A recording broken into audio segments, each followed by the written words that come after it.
Because, I mean, yes, you stated some reasons, but the practical reality is that, I mean, as at the time you were PS to Babade Osi, about 19 states then. Yes. Now we have 36 states. Yes. No Boko Haram at the time. We have that challenge now. We had Metasini. Yeah, but it's huge. We faced Metasini in 1981. I think we were doing Governor Rimi. But now, in Kano. But now we have a huge challenge security-wise upon our hands. Yes. And even if you go through, if I could just show the list of some states, because as a result of the security challenge, different states seem to have come up with different things, which, as they can see on the screen, for instance now, in Kano, they've got this Hisba Commission. In Kano, they have Hisba Commission, which is helping them perform one security function or the other. And not just in Kano, they have that in Kaduna, Sokoto, Katsina, Zamfara, Jigawa. Then in Plateau, where they have security challenge as well, they've got Operation Rainbow. And then if you move down, these are just some selected states. Look at that in Adamawa, they've got the Jimeta Marshal, Benue, Livestock Guard, and it goes on. Now these states, as a result of the security challenge that they have set up all of this to help perform one security function or the other. Do you know what happened? Let me tell you what the problem we have in this country. They got it wrong from the beginning. And that's why they're having all this problem. When is that beginning? Okay. The beginning of all the crises they have in all the states you have mentioned. They got it wrong from the beginning. Let me tell you, when you have that kind of problem, you don't call the military in first. It's the work of the police. The police has to go there first to assess the situation. And after assessing the situation, they will now come back. If they know it's not within their power, they will now come back and write in writing to the military to take over. Now, let me not tell you why they couldn't do that. Because they couldn't do that because the government had allowed police to suffer a lot of neglect. Neglect in the sense that the police, at least I can say it, for the past 10 years or 15 years thereabout, have not been properly funded. In those days, before that time, you used to fear the mobile policeman. People don't have any respect for any mobile policeman now. The degraded mobile policeman. So, because of training and retraining of mobile policemen, they are not prepared for that job that is supposed to have done, that they are not bringing in military.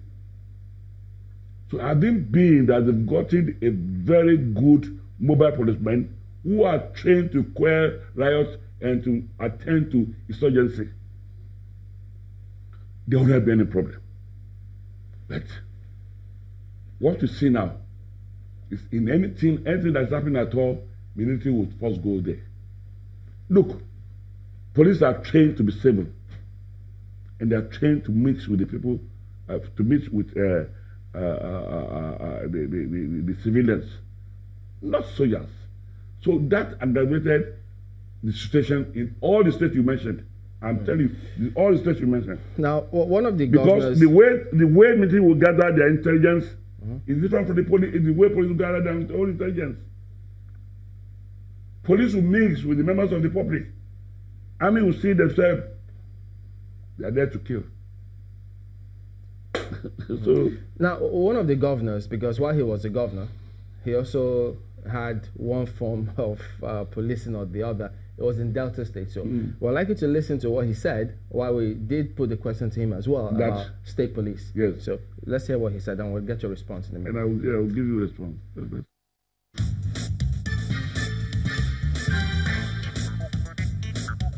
The other thing about state police, which I must emphasize, this one it's based on my father's experience. My father was a policeman when I was he used to tell us how they work.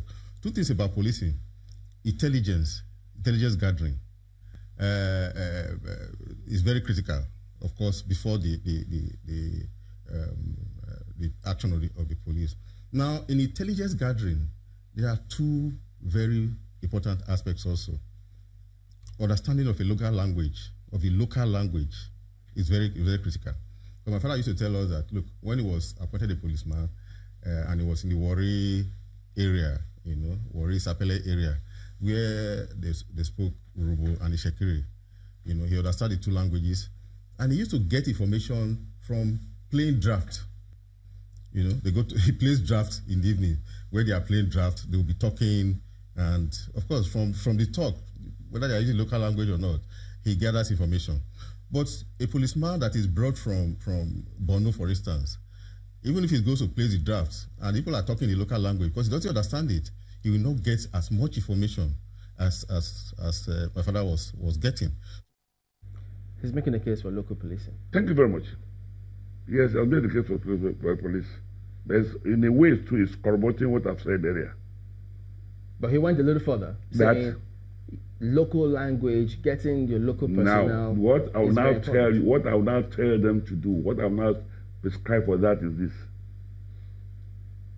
rank and file of the Nigerian police should be recruited locally and should be allowed to stay in their area of the area they belong to. Let's say if you are from Sokoto, stay in Sokoto. If you are from Maiduguri, stay in Maiduguri. Rank and file, at least from constable to ASP.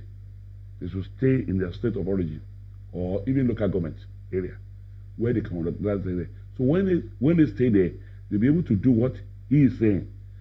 His father was there in the Warri area because he understands the local language. I told you about mixing with the people, police mixing with the civilians.